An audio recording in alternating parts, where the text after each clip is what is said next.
தமிழகம் முழுவதும் கோடை வெயில் கொளுத்தி வரும் நிலையில் திருநெல்வேலி மாவட்டத்தில் சராசரியாக 100 டிகிரி அளவில் வெயில் நேற்று பதிவானது.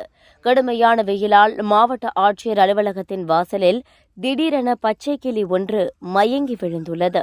இதனை பார்த்த காவலர் பாலசுப்ரமணியன் கிளியை எடுத்து சக காவலர்களுடன் சேர்ந்து அங்குள்ள குடிநீர் தொட்டியில் கிளியை நனைத்துள்ளார். மயக்கத்தில் இருந்த கிளி திடீரென எழுந்ததைத் தொடர்ந்து கிளிக்கு தண்ணீர் குடிக்க வைத்து பொரிகடலை வழங்கி கிளியை பறக்கவிட்டார்.